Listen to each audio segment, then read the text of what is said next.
कि हकीम पेट की दरगाह, हकीम शाह बाबा की दरगाह की 323 एकड़ लैंड वक्फ की जायदाद है। ये एक रेजोल्यूशन जो खुद आप पास करें, फिर आपकी नाक के नीचे से वक्फ बोर्ड की जमीन लुट गई। वाजे कर दूं मुसलमानों, वाजे कर दूं मैं इस बात को, वक्फ का लुटेरा कोई मोहन भागवत नहीं है। वक्फ का लुटेरा कोई बड़ा हिंदुत्वा को कहने वाला, मुसलमानों के खिलाफ भड़काऊ भाषण देने वाला वक्फ का लुटेरा नहीं है। वक्फ का लुटेरा हमारी अपनी क़यादत, हमारी वक्फ की लुटेरी है। अगर आप मुलव्वस नहीं है तो मैं ये जो नामा कहा उस पर आपकी खामोशी का सबब जानना चाहते हैं, आप खामोशी का सबब का जवाब दे दो। मैं वीडियोस बनाना बंद कर देता हूं, मैं सवाल करना बंद कर देता हूं। वक्फ की जायदादों पर आपकी खामोशी क्यों थी, आप इसका जवाब दे दो। मैं आपकी मुखालिफत बंद कर देने के लिए तैयार हूं। सवाल आपसे किया जाएगा क्योंकि आपको हमने वोट डालकर आपको मुंतखिब किया। क्यों मुंतखिब किया? क्या मेनोल का ढक्कन ना डालो बोल के जिताया आपको?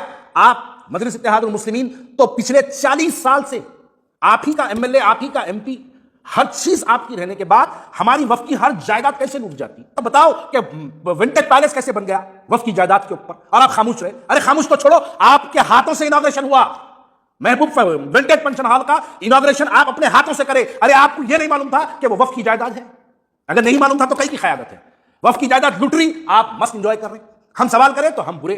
लिहाजा वक्फ के लुटेरे आज पूरे हिंदुस्तान को यह बताने पर जो है लगे हुए हैं कि ये वक्फ की जायदादों के तहफ़्फ़ुज़ करने वाले हैं। मैं अगर बोलने बैठूं तो इतनी लंबी लिस्ट बोलूंगा वक्फ की कि आप हैरत करेंगे सुन के। अगर आप मुलव्वस नहीं है तो बताइए, तकिया मुगल फकीर 38 एकड़ 29 गुंटा शास्त्रीपुरम में कैसे लुट गई? अगर आप मुलव्वस नहीं है तो दरगाह हुसैन शाह वाली की 1658 एकड़ जमीन कैसे लुट गई? अगर आप मुलव्वस नहीं है तो बताओ दरगाह बाबा शरफुद्दीन की 2365 एकड़ जिसमें से 1200 एकड़ जीएमआर के अंदर कैसे लुट गई? अगर आप मुलव्वस नहीं है तो बताइए दरगाह फकीर मुल्ला की 1200 एकड़ जमीन कैसे लुट गई? अगर आप मुलव्वस नहीं है तो बताइए घोटाला बेगमपेट के 20,000 करोड़ की जायदाद हमारी 90 एकड़ जमीन कैसे लुट गई? आप अगर मुलव्वस नहीं है तो बताइए सिकंदरपुर के अंदर 639 एकड़ हमारी जमीन हम हाईकोर्ट में कैसे हार गए और हम कैसे लुट गई? अगर हम मुलव्वस, आप अगर उसमें मुलव्वस नहीं है तो बताइए संगारेड्डी के अंदर दीनदार मस्जिद के तहत 100 एकड़ जमीन वो हमारी कैसे लुट गई? अगर आप मुलव्वस नहीं है तो बताइए दरगाह हजरत इब्राहिम बल्खी रहमतुल्लाह अलैह की 900 एकड़ जमीन हमारी कैसे लुट गई? अगर आप मुलव्वस नहीं है तो बताइए मस्जिद अलमास छोटूपल में 443 एकड़ जमीन हमारी कैसे लुट गई? पैलेस कैसा बन गया?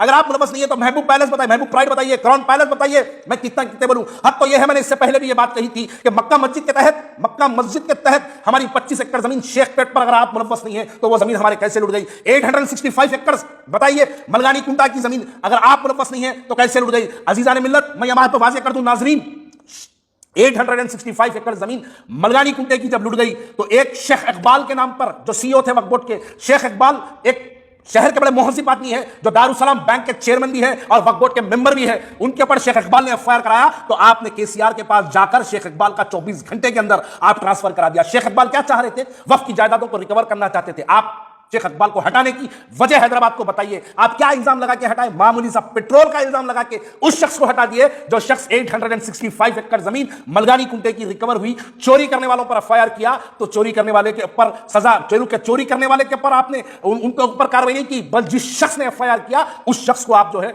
वहां से हटा दिए। आज के सोशल मीडिया के बच्चों को छोड़ दो, इनको इंस्टाग्राम के रील्स मालूम है। वक्फ की जायदादों के लुटेरे कौन है? अपने दिल पर हाथ रख के कभी जाके अपने बुजुर्गों से पूछो कि बाबा, दादा, तायबा, चाचा, हमारी जमीन कैसे लुट गई, और अगर लुट गई तो ये क़यादत क्यों खामोश थी? ये सवाल करो, ये सवाल करो। अगर ये सवाल करना मुनाफिकत है तो मुनाफिक बनो। अगर ये सवाल करो, इस सवाल के बाद अगर तुमको कोई बीजेपी का एजेंट कहता है या आरएसएस का एजेंट कहता है तो मुतमईन रहो, तुम हक पे हो। मैं जैसा कहता हूं, मैं आज भी कहता हूं, जान लेना है ले लो, मारना है मार डालो, 150 आके अटैक करना है कर डालो, लेकिन हक यह है कि वक्फ की जायदादों के लुटेरे हमारी मुस्लिम क़यादत है। मैं वाज़ेह तौर पे बात कह दूं, वक्फ की लुटेरे आज पूरे हिंदुस्तान को, पूरे बिहार, महाराष्ट्र, कर्नाटक, उत्तर प्रदेश, सबको ये बड़े बड़े बुलंद तखीरा करके कहते हैं कि वक्फ की जायदाद का तहफ़्फ़ुज़ करने वाले तुम हो। अरे शर्म आना चाहिए इसी बातों पर। वक्फ की जायदादें पूरे हिंदुस्तान में अगर सबसे ज्यादा वक्फ की जायदादें कहीं लूटी तो वो हमारा हैदराबाद, वो हमारा तेलंगाना, वो हमारा मुत्तहिद आंध्रा, और वहीं से हमारी मुस्लिम क़यादत है जहां पर वक्फ की जायदादें सब। आज बात करेंगे हकीम शाह बाबा की दरगाह की वक्फ की जायदाद, जिसकी मिल्कियत 323 एकड़ 18 गुंटास, पूरी की पूरी जमीन कब्जा हो चुकी है, जिसमें से 4 एकड़ वक्फ की जायदाद बची हुई है, उस पर भी कब्जे हो रहे हैं आज भी। मैं वाज़ेह कर दूं, 4 एकड़ बची, 323 एकड़ में से 4 एकड़ बची और 4 एकड़ पर भी आज कब्जे हो रहे हैं। अब फिर से हम वही बात करेंगे तो लोग बोलेंगे survey number 92 and survey number 102 की वक्फ की जायदाद है, जिसका ऑलरेडी सर्वे हुआ है। सर्वे टीम ने अपनी एक रिपोर्ट भी सबमिट की है। उसके अंदर एक कहा है 2011 में गालिबन 2011 में सर्वे हुआ था, वो सर्वे की रिपोर्ट हुआ। सर्वे रिपोर्ट के बाद सर्वे टीम ने वक्फ की जायदाद है करके वक्फ बोर्ड को लेके जाके रिपोर्ट सबमिट की थी। अब प्राइम लोकेशन लोग समझते नहीं है, जब हकीम शाह बाबा की दरगाह की बोल तो कहाँ है कि भाई वो दरगाह किधर झाड़ियों कोने में किधर है कि समझते। मैं आपको उसके कुछ आर्टिकल्स दिखाऊंगा अभी। ये जो लोकेलिटी है उसके अंदर जुबली हिल्स का एरिया, जिसमें से फिल्म नगर का भी एरिया और मुकम्मल अपोलो हॉस्पिटल की मुकम्मल land including staff quarters and everything, वो पूरी मिला के जो है 323 एकड़ 18 गुंटास वक्फ की जायदाद है जो हमारे पास तबाह हुई है। उसके लिए कोई बात नहीं करते। अब हम कुछ बोले तो फिर लोग बोलते हैं कि क्या है भाई ये। अब मैं फिर से सवाल करूंगा, ये जायदाद कब लूटी? फिल्म नगर कब बसा? अपोलो हॉस्पिटल जुबली हिल्स कब बना? फिल्म नगर के आसपास आज जो शहर के बड़े बड़े लोगों का, फिल्म स्टार्स का, सेलिब्रिटीज का, बड़े बड़े पॉलिटिशियंस का जो घर है, घना जो बने हुए हैं, वो वक्फ की जायदाद पे बसे हुए कब बसा? क्या हमारा हैदराबाद बसने से पहले बसा? क्या ये आउटर रिंग रोड वगैरह बनने के पहले बसा? ये कब बसा? हाल में आज से अगर हम 20 या 25 साल पहले चले जाएंगे तो ये बसा, तभी वक्फ की जायदाद लूटी। अपोलो हॉस्पिटल जुबली हिल्स कब बना? बमुश्किल 18 से 20 साल हुए। वक्फ की जायदाद पे अपोलो हॉस्पिटल बना। अब मैं सवाल यही करता हूं कि फिर से दोबारा वक्फ के मेंबर्स कौन हैं? अब मैं कुछ दिखाऊंगा। एक न्यूज शाये हुई थी 2012 के अखबार एहतमाद में कि इन लोगों को वक्फ का मेंबर मुंतखब किया गया है। यह बताया गया कि इन लोगों को वक्फ का मेंबर मुंतखब किया गया है। और आप देखिए, अब दरगाह हकीम शाह बाबा के मुतालिक अखबार का आर्टिकल जिसमें वक्फ प्रॉपर्टी डिक्लेयर किया था, the most of the Jubilee Hills Film Nagar is the waqf land. और देखिए, वक्फ प्रॉपर्टी क्लेम 323 एकड़ of the prime land belongs to the waqf road. मोहतरम हजरात, बताइए आप मेरे शायद आप 94 में आप पहली मरतबा वक्फ के मेंबर बने, शायद दोबारा आप 99 में वक्फ के मेंबर बने। उसके बाद 2004 में आप एमपी बने, तो 2004 में आप एमपी की हैसियत से भी मुंतखब हुए और वक्फ बोर्ड के मेंबर भी रहे, लेकिन साथ ही साथ आपके एमएलए भी वक्फ बोर्ड के मेंबर रहे। 2009 में आप मुंतखब हुए एमपी, 2009 में आपके एमएलए भी मेंबर, आप भी मेंबर। 2014 में आप भी मेंबर, आपके एमएलए भी वक्फ बोर्ड के मेंबर। 2019 में आप भी वक्फ बोर्ड के मेंबर, आपके एमएलए भी वक्फ बोर्ड के मेंबर।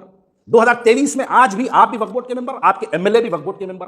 आप और आपके एमएलए ही नहीं बल्कि आपकी पूरी टीम, पूरी आपकी मुकम्मल टीम, आपके पास जो दरगाह के सज्जाद नशीन का मेंबर है वो आपके पास से मुंतखब होकर वो वक्फ बोर्ड के मेंबर बने।